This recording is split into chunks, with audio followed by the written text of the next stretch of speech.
Ce soir. Bonsoir Piotr Tolstoï. Bonsoir.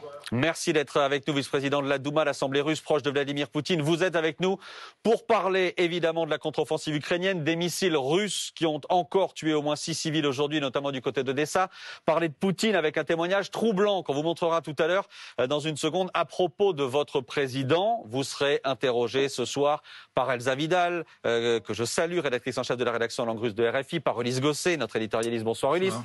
Par Pauline Simonet, évidemment, qui est avec nous, et Pablo Piovivien, qui est là aussi. Avec une question d'abord, Piotr Tolstoï, sur cette gigantesque campagne de désinformation, d'intoxication lancée par des trolls russes, relayée par certaines autorités russes, dénoncée aujourd'hui par la France, une campagne basée notamment sur des faux articles. On en a des dizaines d'exemples qui sont en ligne, de faux articles du Parisien, du Monde, du Figaro, pour raconter à peu près n'importe quoi sur les dirigeants des Ukrainiens occidentaux.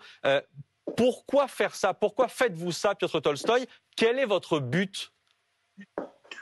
Vous savez, moi, je lis pas la presse dont vous avez mentionné. Notre but, c'est gagner cette guerre. Et on voit que l'offensive ukrainienne a lamentablement échoué.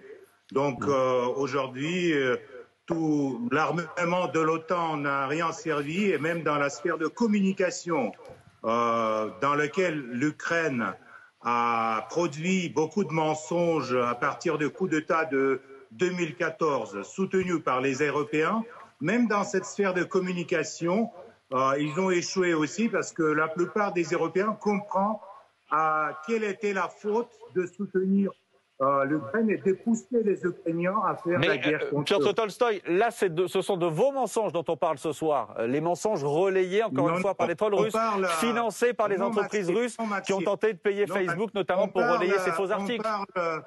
On parle de vos mensonges et de mensonges de l'Occident en général, parce que vous mentez non seulement sur la situation en Ukraine à partir de 2014, mais vous mentez aussi sur les vraies raisons de tout ce qui se passe aujourd'hui en Ukraine.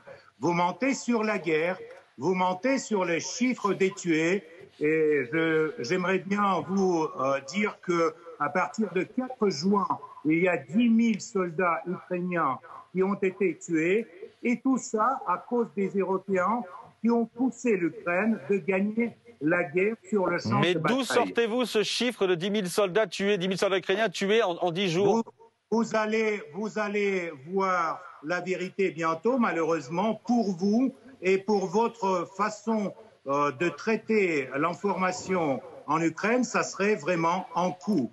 Mais alors, quand par exemple, Piotr Tolstoï, quand par exemple l'ambassade de Russie à Paris relaie des caricatures où on voit que l'Europe est contaminée notamment par le néonazisme, que vient faire l'ambassade de Russie dans cette campagne de désinformation? Moi, je ne suis pas un ambassadeur de la Russie, malheureusement, parce que si je l'étais, alors je pourrais bien vous répondre. Je peux juste vous dire qu'aujourd'hui, je peux répondre pour les propos tenus dans votre studio il y a 1 mois et demi, quand votre collègue ex-colonel m'avait demandé si les Russes ont peur des chars occidentaux. Donc les Russes ont déjà brûlé 120 chars occidentaux sur le champ de bataille lors de cette contre-offensive ukrainienne échouée. Et on va continuer à les brûler.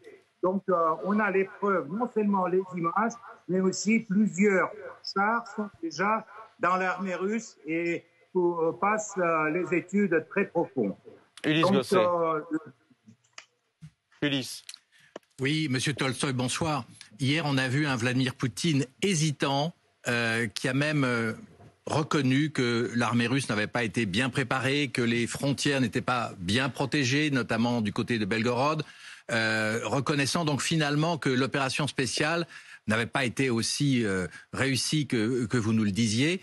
Comment vous interprétez ce mea culpa de Vladimir Poutine? Bonsoir Ulysse.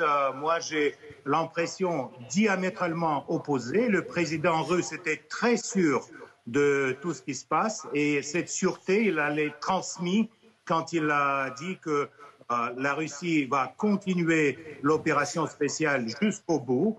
Nous devons atteindre les buts de dénatification et démilitarisation de l'Ukraine, même que l'Europe veut maintenant adhérer tout ce qui va rester de l'Ukraine à l'OTAN, mais on va